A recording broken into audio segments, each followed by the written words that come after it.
vamos ler uma parte de Mateus 24, depois vamos ler uma parte de Mateus 25, depois nós vamos ler Apocalipse. Então, se você não tem a Bíblia, nós vamos ler ali juntos. E eu gostaria muito que você lesse comigo, tá bom? Porque você está de máscara, eu não sei nem se você está sorrindo, se você está... o que você está fazendo, se você está mexendo sua boca, não, porque não dá para ver. Mas eu queria que você falasse a palavra de Deus e declarasse ela junto comigo. Nós vamos pôr ali no telão. Põe Mateus 24 para mim, querida. Põe Mateus 24, do 1 ao 13, nós vamos ler primeiro. E todos nós vamos ler. Porque eu lendo, eu escuto, nossos sentidos são aguçados com aquilo que nós fazemos. Quando nós lemos em voz alta, nós aprendemos mais. E hoje, esse é o intuito dessa palavra, dessa pregação. Você entender o que a Bíblia fala sobre a volta de Jesus, o que a Bíblia fala sobre céu, o que a Bíblia fala sobre inferno. E eu vou dizer para você que céu existe e inferno também existe. E se você tinha alguma dúvida, essa noite você vai sair com a certeza de que Jesus falou sobre inferno, sim. Sobre o lugar onde as pessoas perecem. E por que é importante eu aprender isso? Porque eu não posso me distanciar dessa verdade. Não podemos nos distanciar dessa verdade. Não é para você sair daqui morrendo de medo, não é isso. É você sair daqui certo de que tem o céu e que você está escolhendo o céu, amém? Mas com as funções corretas da igreja, de evangelizar, de anunciar o evangelho. Então vamos ver Mateus 24, do 1 ao 13, todos juntos. Eu quero que você leia também, amém? Vamos lá, 1, 2, 3. Ora, Jesus, tendo saído do templo, ia se retirando, quando se aproximaram dele os seus discípulos para lhe mostrar os edifícios do templo. Mas ele lhes disse: não vedes tudo isso? Em verdade vos digo que não se deixará aqui pedra sobre pedra que não seja derribada. E estando ele sentado no Monte das Oliveiras, chegaram-se a ele os seus discípulos em particular, dizendo: declara-nos quando serão essas coisas, e que sinal haverá da tua vinda e do fim do mundo.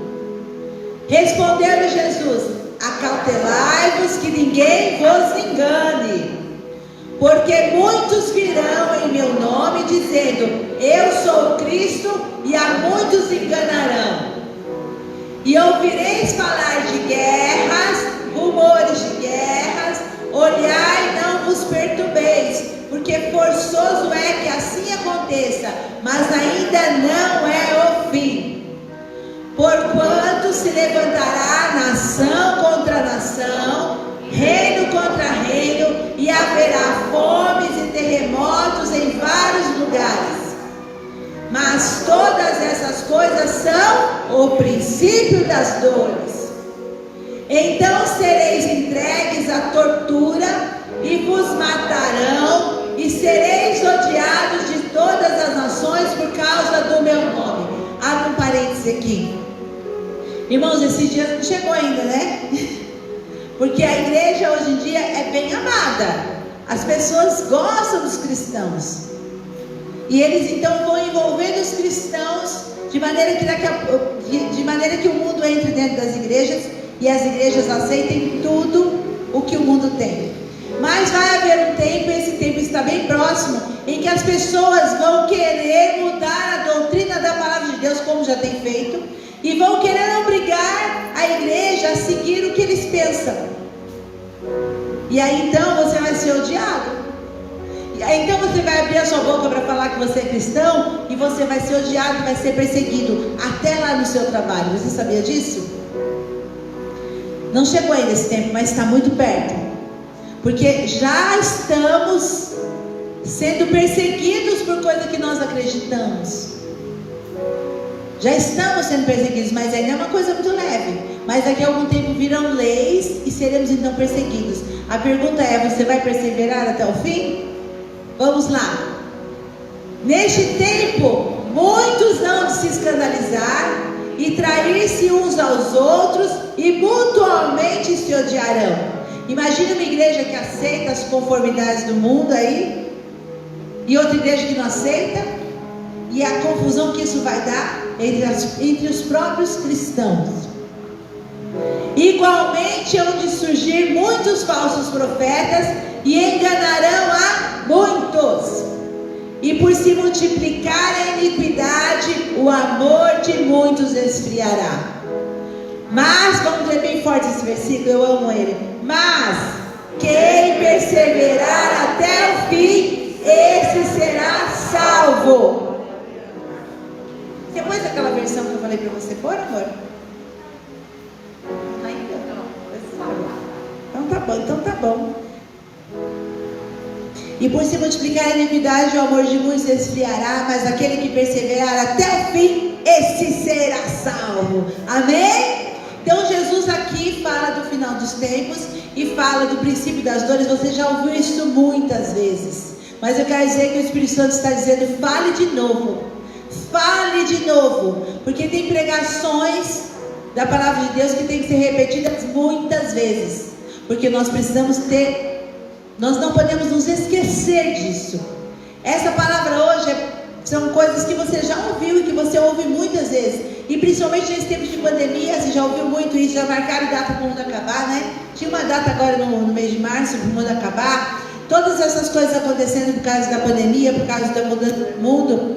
Mas é uma realidade que eu e você não podemos nos esquecer. Nós temos que ter ela na nossa mente.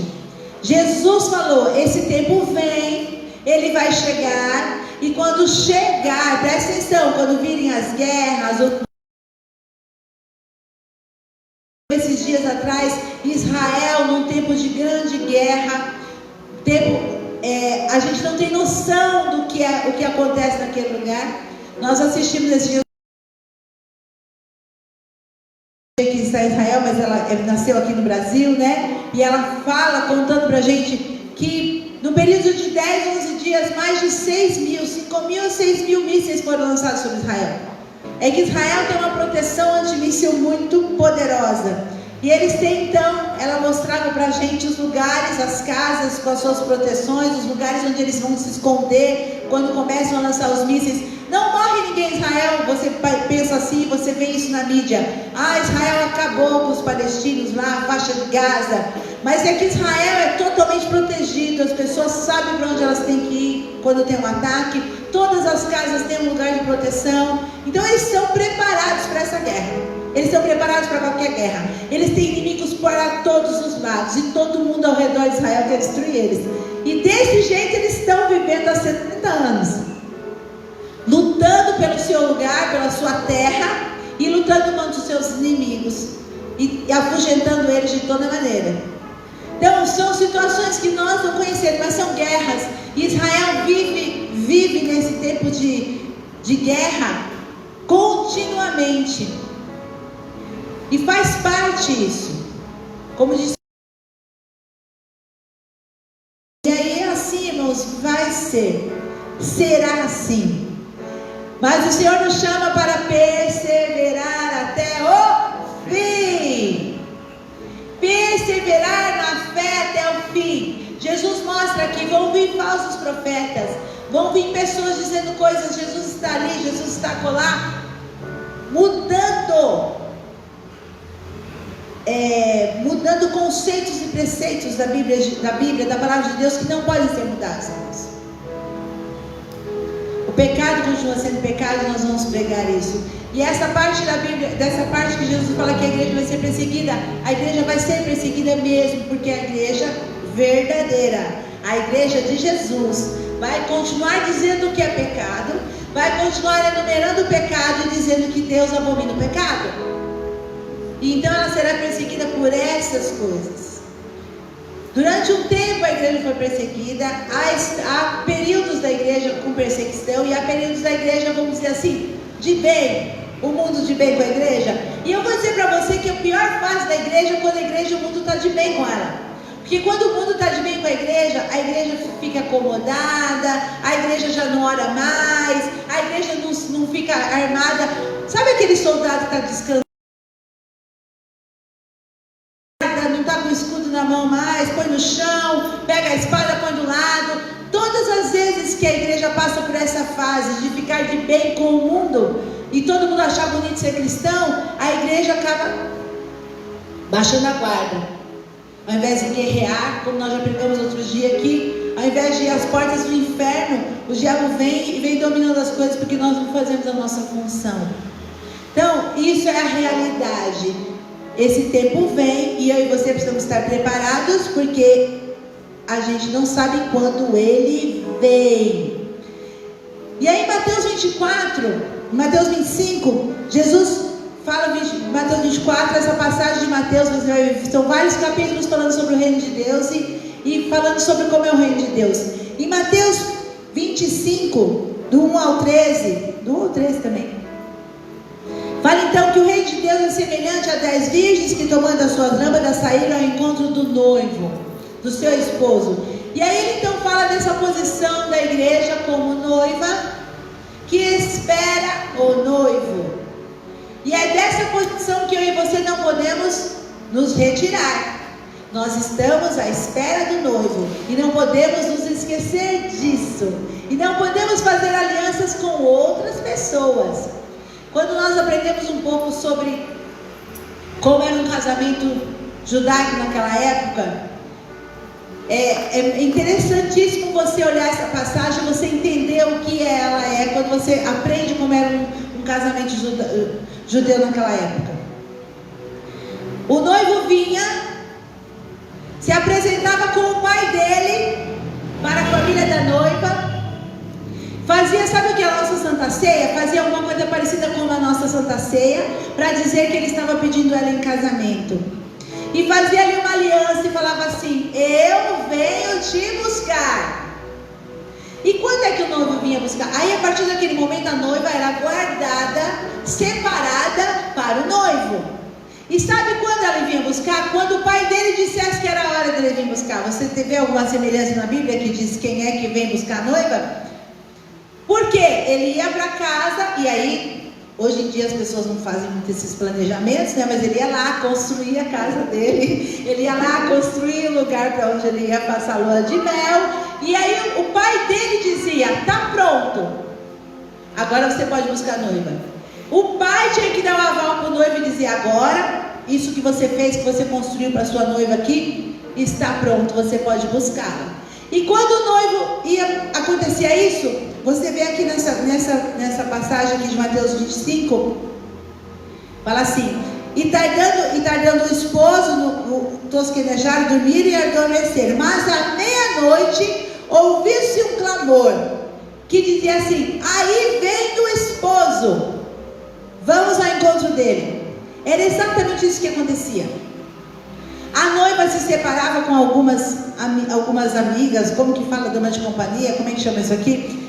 Guardada, e elas ficavam lá preparadas, o tempo todo esperando esse momento. Os amigos do noivo iam avisar: o noivo está vindo. E sabe que horas que podia acontecer isso? De madrugada, de dia, não importava o horário. Ela tinha que estar preparada para aquele momento que o noivo ia chamar.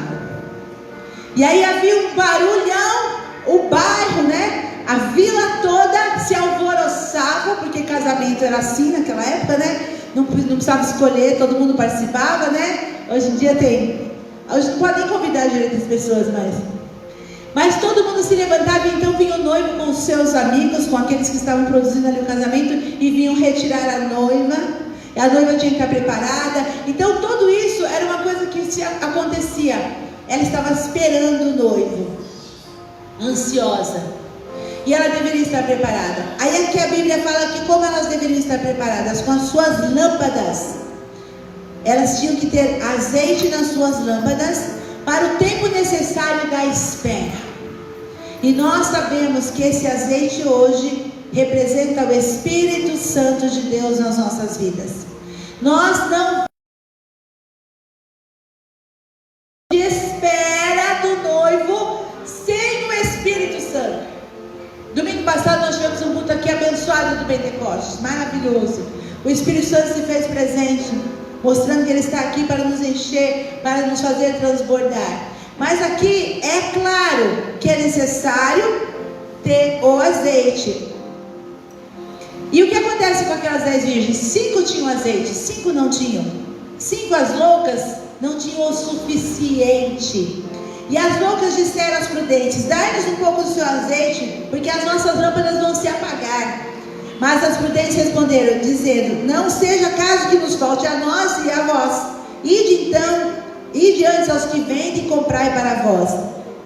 E tendo elas ido comprá-lo, chegou o esposo, e as que estavam preparadas entraram com ele para as bodas, e fechou-se a porta.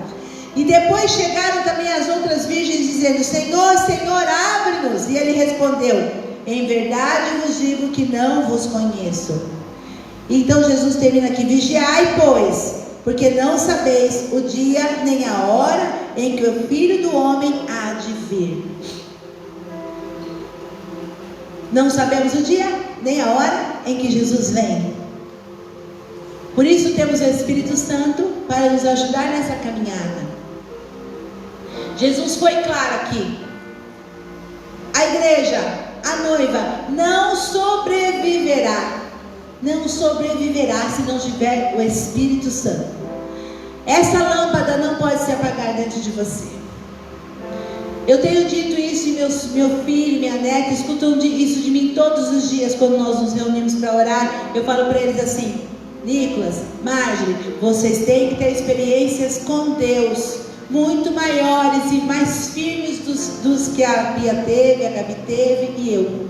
Porque os dias da sua mocidade serão terríveis, e você vai ter que ter certeza de quem é Deus. E o Espírito Santo dentro de você vai ter que ter uma voz muito forte para te ajudar a sair do dia mal. Porque se está ruim agora, como diz o bispo, irmãos, é a tendência. Por isso eu preciso ser essa noiva que me enche do Espírito Santo e ouço a voz do Espírito Santo e falo com o Espírito Santo. Eu quero dizer para você que se você só ouve a voz de Deus quando você vem na igreja, no dia mal o pastor não vai estar lá, nenhum discipulador vai estar lá, e você vai ter que ter respostas da Bíblia que você não conhece e de um relacionamento que você não tem. Isso é ser a louca, a virgem louca. Aqui não tem o azeite. Essa é a pessoa que a Bíblia fala que é uma virgem louca que não tem azeite, porque ela não tem a presença do Espírito Santo suficiente para responder às coisas do mundo e agir conforme deveria ser feito. Queridos, hoje nós estamos aqui sendo cheios da palavra de Deus, amém? Mas esse não tem que ser um lugar onde você aprende todas as coisas. Aqui você é confrontado pela palavra de Deus, mas o seu dia a dia, a sua meditação, a sua oração, a Bíblia, o seu tempo com Deus, o seu relacionamento com Deus, é o dia a dia, são todos os dias. O Espírito Santo tem que estar em você e falando com você todos os dias. Eu falo que eu e você temos que aprender assim. As nossas crianças têm muito mais facilidade. Nós aprendemos isso há alguns anos na sala de cura. Minha neta, o Nicolas e mais algumas crianças da igreja participaram de um tempo de sala de cura, e a gente ficou maravilhado de saber como Deus falava com eles e com que facilidade que Deus falava com eles. Parece que demorava tanto para a gente ouvir a voz de Deus, e eles rapidinho ouviam a voz de Deus, porque não tinham barreiras, não tinham limites, e ouviam a voz de Deus claramente. Quando a Bíblia fala que nós temos que ser como crianças, está falando também desse relacionamento, de sentar no colo, de conversar e de entender. Hoje nós ouvimos uma pregação, o bispo estava ouvindo a pregação, e o pastor falava assim: Deus faz questão de descer ao nosso nível, irmãos. Deus desce ao nosso nível. Eu estava ouvindo aquilo e pensando comigo, exatamente isso que o Espírito Santo faz. Desce ao nosso nível para nos ensinar, para falar conosco. Desce ao nosso nível. Ele desce ao nível de uma criança. Meu filho e minha neta aprenderam a desenhar as coisas que Deus fala com eles, porque a maneira a Marjorie nem sabia escrever ainda, não tinha que escrever, então ela desenhava, mas ouviu a voz de Deus. Eu e você precisamos ouvir a voz de Deus. Hoje o Espírito Santo quer quebrantar os nossos corações, quer trazer arrependimento genuíno, porque nós temos tomado conta da nossa vida sozinhos, como aquelas virgens loucas. Não temos mais procurado o azeite e não temos mais buscado o Espírito Santo, temos tomado as nossas decisões sozinhos. Eu sempre conto isso aqui porque faz parte do meu aprendizado, né? A minha filha Beatriz é muito perguntadeira. Eu sou perguntadeira, mas ela é mais do que eu. E um dia ela fica perguntando as coisas para Deus, Deus vai respondendo ela. E aí um dia Deus respondeu ela uma coisa difícil, tipo assim, difícil não, mas que a gente estava na dúvida. E aí o Espírito Santo veio e respondeu, ela veio me contar, e eu lá estava no banheiro, ia tomar banho, e falei assim, ai Espírito Santo, que bom, né? Pensei, como é bom saber que o Senhor responde. Que bom que o Senhor nos esclareceu isso. Aí o Espírito Santo falou assim, eu falei, que bom que o Senhor atendeu ao pedido da Bia, né, a pergunta dela. O Espírito Santo falou para mim assim, ela pergunta, você não pergunta, se você perguntasse eu respondia. Irmãos, desse jeito, eu na minha cara assim. Ela pergunta, ele falou para mim, se você perguntasse eu respondia você sempre.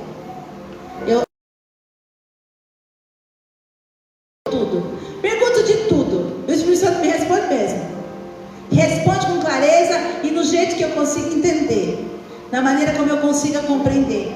Mas por que essa diferença? Porque eu já tenho 53 anos e ela tem 20, né Bia? 20, vai fazer 21. Ela é mais nova. Eu sou velha, já acho que sei tudo. Quem tem aqui mais de 40 anos que tem uma parece que a gente sabe tanto. Por isso que a gente não pergunta, por isso que a gente não fala com o Espírito Santo. A gente toma decisões baseadas nas nossas experiências pessoais e nas nossas experiências com Deus, e não perguntamos mais ao Espírito Santo. Hoje o Senhor quer confrontar você aí, adulto, que se acha muito sabidão, para perguntar ao Espírito Santo tudo que você tem que tomar decisão. Pergunte, Ele quer fazer parte da sua vida. Não seja essa virgem louca que nunca tem azeite na lâmpada. Vamos agir com sabedoria. Vamos ser como crianças, amém? E para falar da volta de Jesus, nós temos que falar do inferno e do céu. Porque só tem sentido acreditar que Jesus vem nos buscar, se Ele vem nos buscar para nos levar a algum lugar, amém? Senão, para que Jesus viria nos buscar? Ele veio nos buscar porque Ele foi preparar morada para nós e vai nos levar ao céu. Mas também no contraponto nós temos que entender do inferno, entender que o inferno existe. Por que vamos falar do inferno hoje, queridos? Porque hoje existe no meio das igrejas um povo que não acredita mais que existe inferno, que não acredita no inferno, não acredita na justiça de Deus, no julgamento, não acredita mais no trono branco. Eu me lembro de ser pequena e imaginar o trono branco, eu ficava apavorada. Quando a pessoa falava, então, nós estaremos diante do trono branco, eu ficava imaginando um trono branco, e eu era pequena e ficava, meu Deus do céu, como será que é esse trono branco? Eu de frente para ele. Porque se pregava muito sobre isso, hoje se prega muito menos. Se prega sobre prosperidade, sobre uma vida boa, sobre bênçãos, mas não se fala do inferno. Mas eu quero dizer para você que Jesus falou do inferno, e falou muitas vezes do inferno, e eu quero ler essas passagens com você agora. Mateus 13, 47 ao 50. Agora eu quero só que você mude a perspectiva sobre o inferno. O inferno é terrível, a Bíblia é clara sobre isso.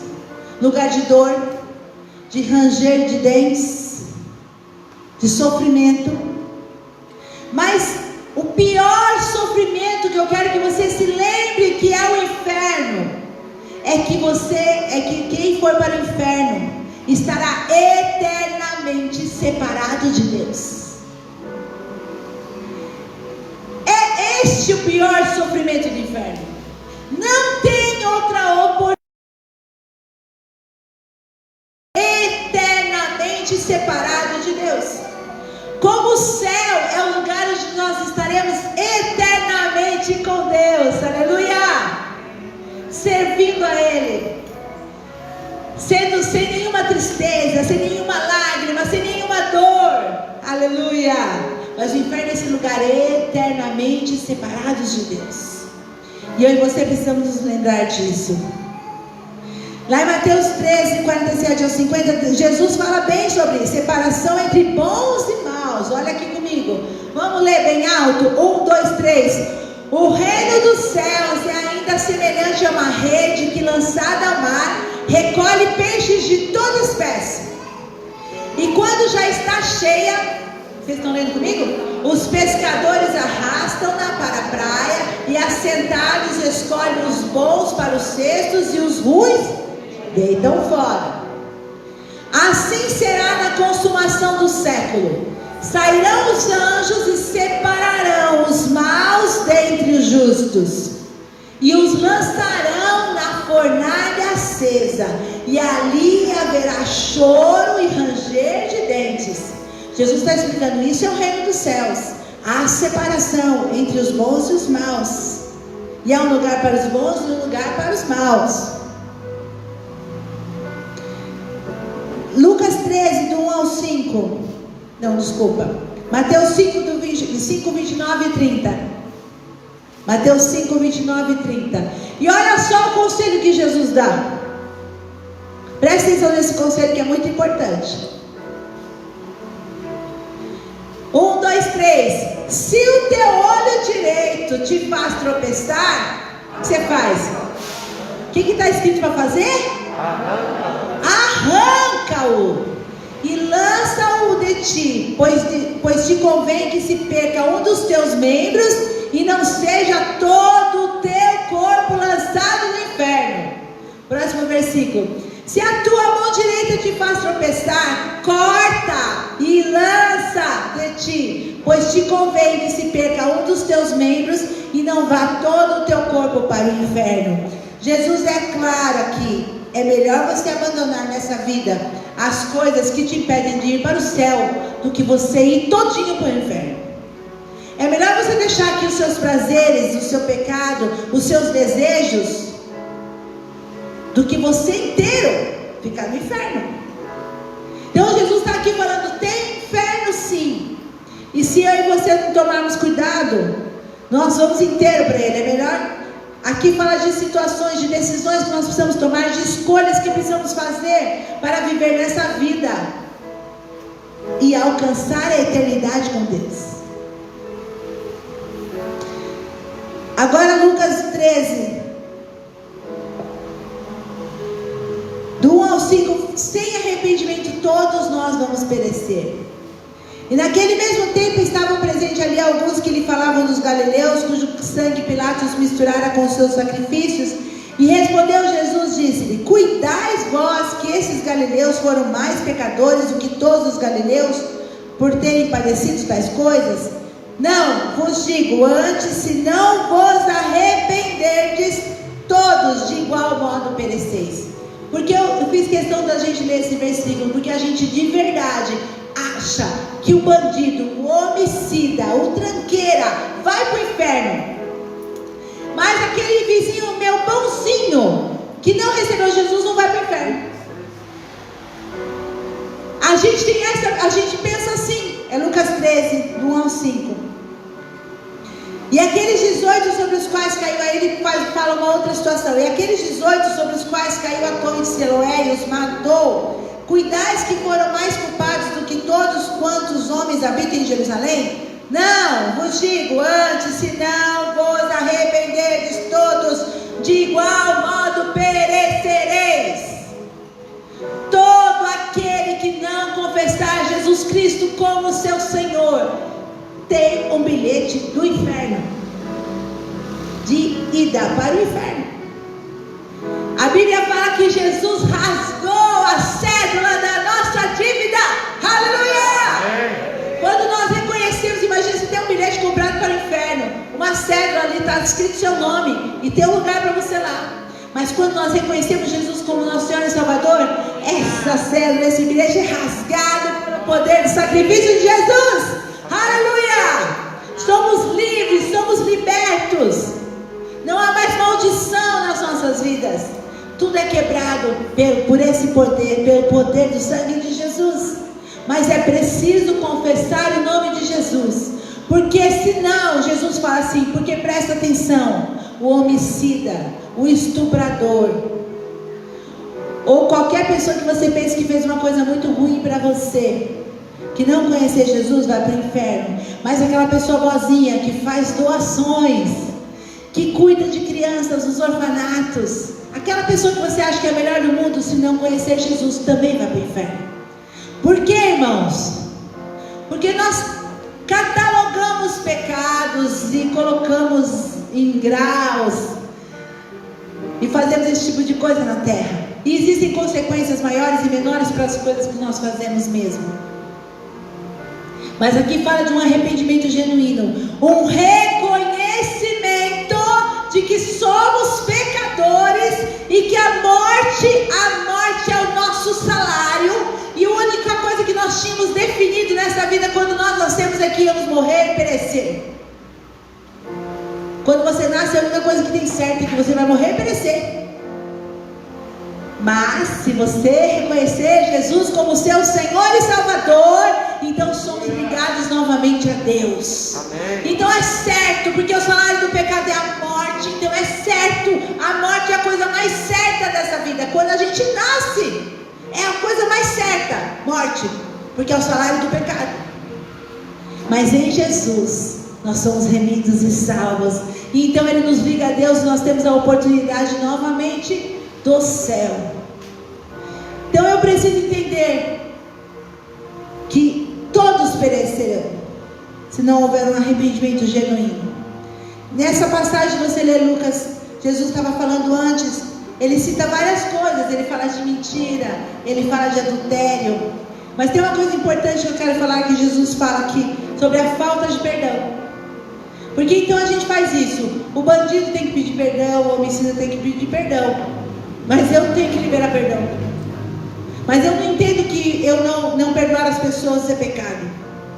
A gente aprende na sala de cura. Eu estava lendo esses dias uma pregação do pastor Fred. Ele falava assim, 90% das enfermidades que nós temos existem no nosso corpo por falta de perdão. Você sabe o que é isso? 90%. 90% das enfermidades que acometem o nosso corpo, e elas têm legalidade para acometer o nosso corpo, porque nós não perdoamos, porque a falta de perdão.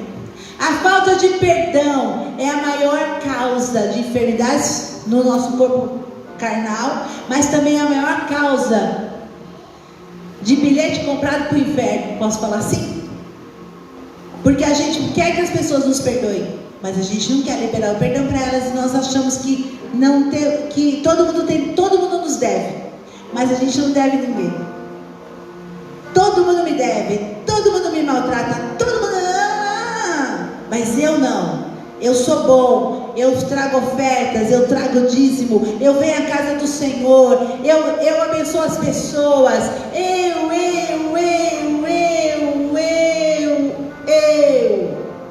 Como diz meu bispo, me lasquei.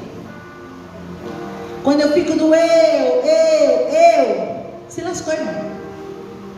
Porque então você está querendo comprar a salvação com a sua própria justiça, com as suas obras e com aquilo que você tem, que você acha que é bom. Pois eu quero dizer que miserável homem que somos. Você é tão miserável quanto aquele homicida. Eu sou tão miserável quanto aquele homicida. Sem Jesus somos todos miseráveis. Então eu preciso entender que eu preciso de um arrependimento genuíno. Eu preciso aprender a perdoar. E eu digo isso para você: perdão não é um sentimento. A gente não sente que tem que perdoar. A gente perdoa porque aquilo está matando a gente. E se a gente não perdoar, a gente morre, fica enfermo, adoece e vai para o inferno. Por que então, claro, isso? Porque depois que você guarda a mágoa e não libera perdão, Deus não ouve mais a sua oração. É claro que Deus não ouve a oração daquele que não perdoa, porque tem mágoa, tem pecado. Se tem pecado, Deus não ouve a oração de quem está em pecado. Deus não ouve a nossa oração se nós, em nome de Jesus, nos arrependermos, nos colocarmos diante dele arrependidos.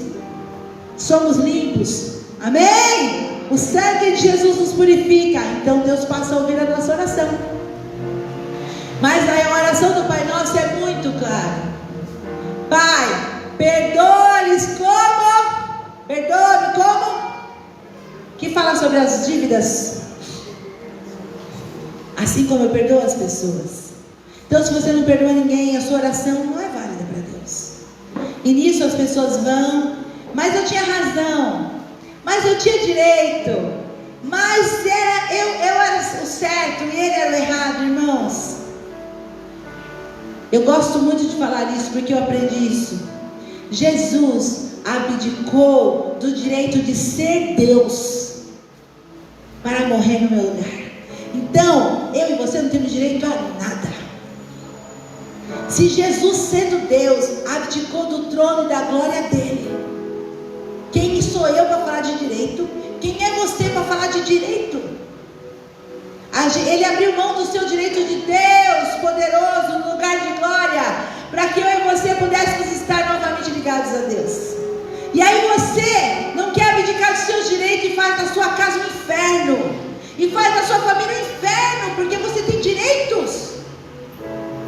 Que direito eu e você temos de fazer da nossa família um inferno?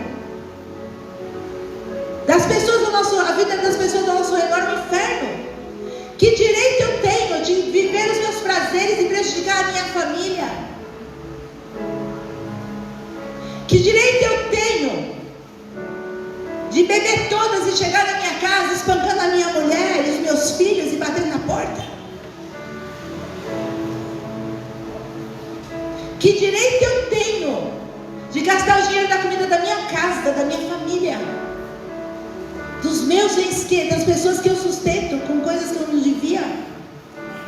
Que direito eu tenho de satisfazer a minha carne quando a minha família perece? Que direito eu tenho? Que direito tem você dentro da sua casa de prejudicar aqueles que você ama? Jesus abdicou do direito dele de Deus porque ele me amou. E a gente não consegue abdicar da mistura da janta, a gente briga. A gente não abdica da mistura na janta e briga pela mistura na janta. Eu passei essa semana uma situação complicada. Só vou resumir, irmãos. Tinha 25 mil reais. Apareceu um homem na porta da minha casa me intimando para pagar 25 mil reais no dinheiro que eu não... Oficial de justiça, para pagar 25 mil reais, um dinheiro que eu nunca tive, que está numa conta que eu não sabia que tinha faz um ano. E tinha 5 dias para fazer isso, não ia presa. Eu, oxi, que confusão é essa? Que confusão é essa? Só os irmãos entenderem. Tinha uma conta no banco que eu nunca soube que tinha, e uma conta que fica bloqueada, depositaram o dinheiro errado lá, e agora o cara entrou na justiça para receber o dinheiro. Se eu soubesse que tinha 25 mil lá um ano, irmão, tinha dado feito aquele dinheiro. Tinha feito alguma coisa boa com ele, depois devolvia, mas tinha feito, estava lá. Aí eu fui no banco que eu nunca fui lá. Eu fiquei 3 horas e meia no banco, quase 4 horas. Abri e fechei o banco, que o banco está fechando 2 horas, né? Irmãos, olha, mas indignação era pouco que eu tinha. Indignação era pouca o que eu tinha de perder o meu dia ali. Amanhã ainda tem que resolver isso que ainda não resolvi, não consegui resolver. Tem que ir lá na justiça amanhã tem que ir lá no tribunal, lá levar uma manifestação. Tive que pegar, ainda bem que minha sobrinha é advogada, né? Me ajudou nisso, para provar que o dinheiro não está comigo e que eu tenho que devolver, coisa assim. Pensa em indignação. Você pensa uma pessoa indignada? Era eu naquele lugar.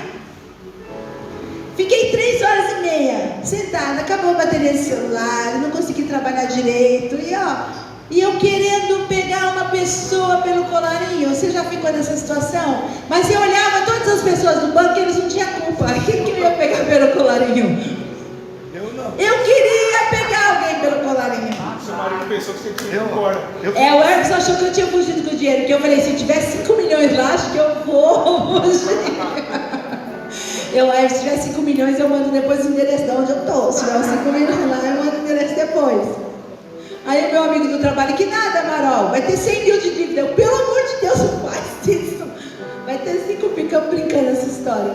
Mas irmãos, pensa uma indignação. Irmãos, de verdade, eu queria xingar todo mundo daquele banco. Não tinha quem eu não quisesse xingar. Aí eu sentava e falava assim, as pessoas, olha meu pensamento, olha o que eu pensei, irmãos, eu tenho que pensar disso sempre agora. Primeiro que ninguém tinha culpa. Eles tentaram resolver minha vida, mas não conseguiram resolver minha vida. Amanhã eu vou tentar resolver ela ainda. Mas tinha todo o direito, tinha direito, irmãos. Eu tinha direito de entrar naquele banco chutando tudo. Eu tinha direito, era meu direito de bater na mesa, era meu direito de xingar, era meu direito de fazer um escândalo, era todo meu direito. Mas que direito eu tenho quando eu vou prejudicar outras pessoas e vou maltratar outras pessoas? Eu falava, vamos ficar calma, Miriam, tem gente morrendo todo dia no hospital, de verdade, irmãos, eu penso nisso agora. Não é dia de brigar, não é tempo de brigar. Eu tive uma situação com uma discípula minha, ela queria brigar com o marido dela. Eu falei assim, bem no dia que a pastora Lúcia perdeu o apóstolo, irmãos, irmã, vai onde seu marido mandar você ir hoje, porque tudo que a pastora Lúcia queria hoje é um lugar para ir com o marido dela, pode ser? Ela, ai, bispa, presta atenção, a única coisa que a pastora Lúcia queria hoje era um lugar que o apóstolo levasse ela, que ela ficasse brigando com ele, porque os dois brigavam também, brigando com ele. Era a única coisa que ela queria. Dá para você ir com seu marido onde ele quer que você vai? E vai quietinha?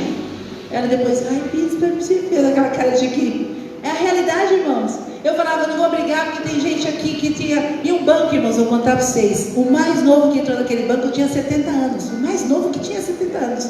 Eu era a pessoa mais nova daquele banco lá. A agência do Banco do Brasil, na Avenida Paulista, deve ter uns 100 anos aquela agência. Só tinha gente aposentada lá fazendo prova de vida, esse tipo de coisa.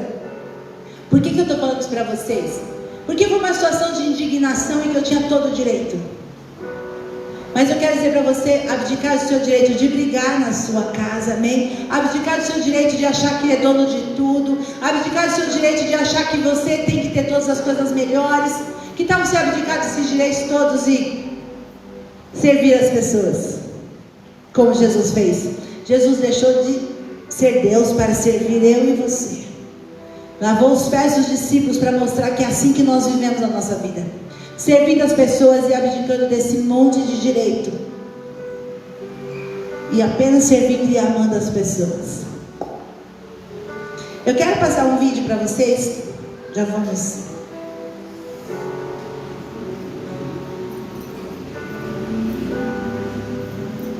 Como eu falei, precisamos enxergar o que é o inferno, enxergar o que é o céu, para então termos essa visão da volta de Jesus, entendermos a nossa função como igreja. O céu é esse lugar que estaremos eternamente com Deus. Eu vou ler só um versículo que eu gosto muito, mas você pode ir lá em Apocalipse 21 e ler toda aquela passagem maravilhosa que fala da Nova Jerusalém, aquele lugar lindo e maravilhoso que nós estaremos com Deus. Mas o versículo, Apocalipse 3:5 fala assim: e o que vencer será vestido de vestes brancas, e de maneira nenhuma riscarei o seu nome do livro da vida, e confessarei o seu nome diante de meu Pai e diante dos seus anjos. Aleluia, aleluia. Quando chegarmos no céu, queridos, Jesus vai nos receber e Ele vai falar para Deus, nós temos outro nome, tá? Não sei qual é o seu nome, vamos fazer o meu Miriam mesmo. Essa é a Miriam. Ela perseverou até o fim. Vai me apresentar para os anjos e vai falar, tem um legado na terra que ela deixou, pelo trabalho, por aquilo que ela fez. Ela perseverou até o fim, ela venceu. Eu falo que quando nós olhamos o céu e vemos as ruas de ouro, toda aquela riqueza, aquela beleza, é maravilhoso de ler aquela passagem de Apocalipse.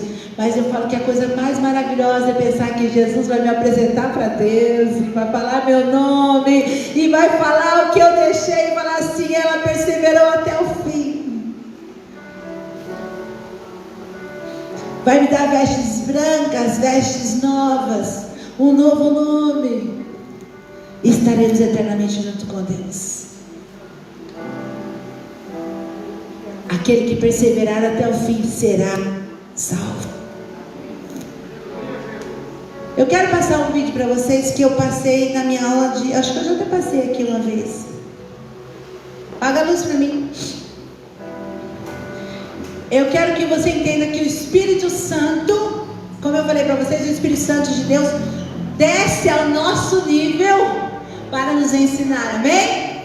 E esse dia eu tinha que dar uma aula da capacitação destino, e era sobre evangelismo, e o Espírito Santo falou comigo no carro sobre esse vídeo, e didaticamente me explicou o inferno, e como ele destrói as pessoas, e como nós estamos inertes diante disso. Vocês lembram da tragédia da barreira de Brumadinho. Cerca de 270 pessoas morreram. 250 pessoas daquelas eram funcionários que estavam trabalhando num dia normal de trabalho e morreram lá no seu dia de trabalho. Existem ainda 11 pessoas desaparecidas que nunca encontraram o corpo delas. E fora toda a destruição ambiental, que se você for ver lá, você vai ver, é muita coisa que aconteceu. Mas eu quero que você preste atenção no momento, na filmagem do momento que essa barreira foi destruída. Não tem som, não tem problema, tá bom? Sem som.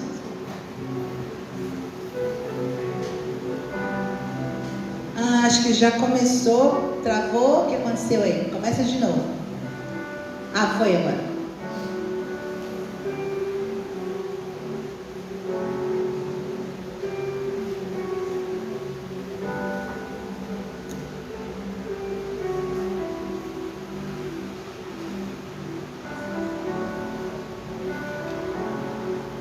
Foi tudo destruído em segundos. Tinha gente lá em cima, gente do lado, funcionários almoçando, tem pessoa correndo aqui embaixo, tem carro correndo. Segundos. Em segundos essa tragédia aconteceu.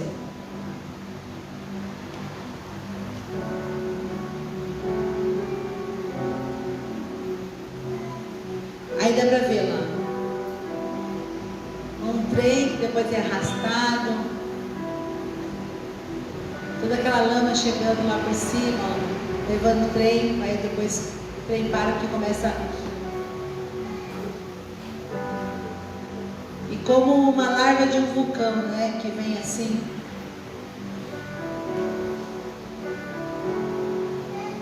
O vídeo está em câmera lenta, tá bom, irmãos? Que é tudo muito rápido.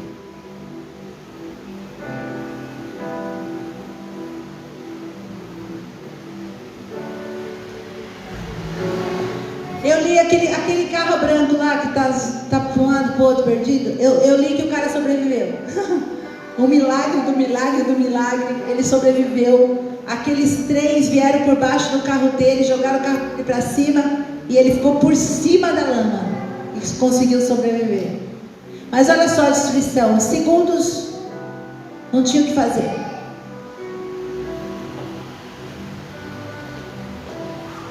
Pode parar o vídeo. Por que o Senhor falou comigo sobre essa barreira? Pode deixar lá no comecinho, põe só o comecinho e para ele. Vocês viram, eu nunca tinha visto uma barreira, não sabia como era esse negócio. Quando destruiu, depois que vi o filme que eu entendi, né? Aquele morro, né? Tinham pessoas andando ali naquele momento. Então eu quero que você entenda qual a analogia com o inferno. Existe, mas tem um negócio bonito por cima, né? Vocês viram aquela tranqueirada dentro daquele morro lá? Tinha uma sujeirada, eram dejetos, né? Coisas que é jogado, existem outras barreiras assim. Era lixo. Mas em cima era bonito, não era bonito? Em cima era um gramadinho, parecia. Todo mundo sabia que existia, mas parece que não ia causar mal nenhum. É essa visão que a nossa geração tem do inferno. Existe, mas não é tão feio assim. Existe, mas é mais bonitinho do que a gente pensa que é. E mais, você acha que aquelas pessoas, os responsáveis, todo mundo sabia que tinha, todo mundo que trabalhava lá sabia que aquela tranqueirada estava tudo lá embaixo? Todo mundo sabia. Então, todo mundo sabendo. Eles já sabiam do risco da barreira se romper? Sim. Tanto que tinha gente em cima da barreira naquele dia olhando, porque eles estavam preocupados com aquela barreira. Eles já sabiam que tinha alguma coisa errada e eles estavam ali preocupados com o que ia acontecer. Todo mundo sabia. Agora, você acha que aqueles bambambam, os engenheiros, acreditavam que ia acabar assim? Não. Existe uma possibilidade? Existe. Mesmo eles tendo todas as informações, eles não acreditavam que alguma coisa parecida com isso ia acontecer. Porque você concorda comigo que, pelo amor de Deus, qualquer ser humano que achasse que ia acontecer um negócio desse, ia fazer alguma coisa. Eles tinham as informações, tinha lá as medições, eles sabiam que tinha alguma coisa errada, irmãos. Mas mesmo assim, eram cegos para a tragédia que iria acontecer. É isso que o diabo tem feito, cegado a humanidade para a tragédia que é o inferno. Na cabeça deles, eles nunca enxergaram aquele cenário de destruição e caos. Mesmo que já tivessem sido avisados disso, eles não conseguiam enxergar esse cenário. Hoje o Espírito Santo está falando para você assim: é real. É real. E é um caos, e é morte, e é destruição. E isso é certo. Abra os seus olhos para enxergar isso. E quando o Espírito Santo nos ministrou na aula, a palavra era: que tal você, igreja, evangelizar? Porque isso vai acontecer na vida de alguém nas próximas 24 horas. Nas próximas horas, alguém vai ser levado para o inferno, porque morreu sem conhecer Jesus. E nós temos o maior presente, a salvação que podemos ofertar para as outras pessoas. Eu quero que você fique de pé no seu lugar. Hoje nós queremos orar e nos arrepender. É certo que há inferno, é certo que há céu, e eu preciso enxergar isso. E agora, e eu, bispa, no final dos tempos, igreja, é certo que alguém está esperando que você evangelize ele, para que ele não possa viver esse caos e tragédia do inferno. Eu quero fazer a oração agora. Eu quero que você feche seus olhos. Nós vamos cantar uma canção aqui. Quero que você feche os olhos e olhe para dentro de você agora. Nós vamos cantar uma canção. Uma vez nós vamos cantar ela e depois nós vamos orar. Mas eu quero que você não olhe para ninguém. Eu quero que você olhe para dentro de você. Você tem certeza da sua salvação? Você sabe que se morrer agora, se você vai para o céu ou se vai para o inferno? Você que está nos ouvindo, você sabe isso? Você sabe para onde vai?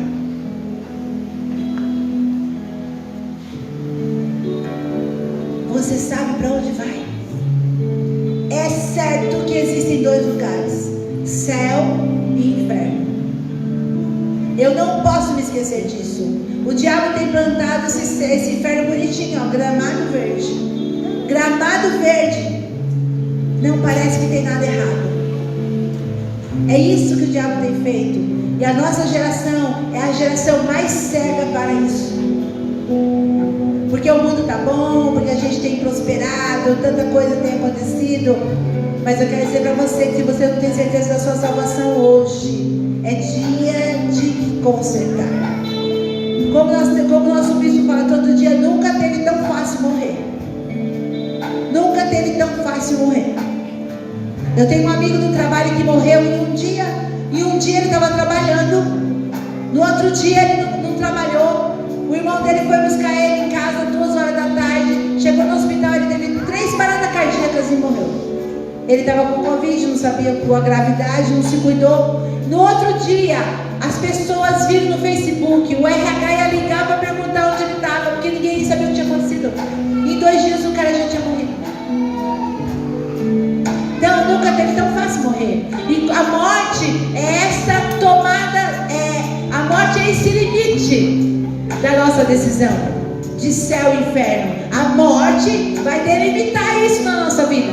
As nossas decisões estão aqui. E quando a morte vem, a gente já tomou a decisão de ir para o céu ou para o inferno. Porque o que acontece? Se você não tomar nenhuma decisão, você vai para o inferno. É isso que é o negócio. Eu não decidi para o inferno, bispa. O que é isso que é louco agora? Vou decidir para o inferno? Mas se você não decidiu por Jesus, você já está com o seu bilhete comprado para o inferno. Todos nós pereceremos se não nos arrependermos. Se eu não tomar a decisão por Jesus, sabe aquele negócio que se aprende default? O valor de default é inferno. Jesus é quem vem e nos salva, nos livra. Eu quero que você feche seus olhos e olhe para dentro de você. Eu vou fazer isso também. Esse hino, Última Chance, nunca foi tão verdadeiro diante dias. Porque pode ser a última chance de muitas pessoas, das pessoas que estão nos ouvindo, dos seus amigos. E nós precisamos nos conscientizar disso. Feche os olhos e olhe para dentro do seu coração agora, em nome de Jesus.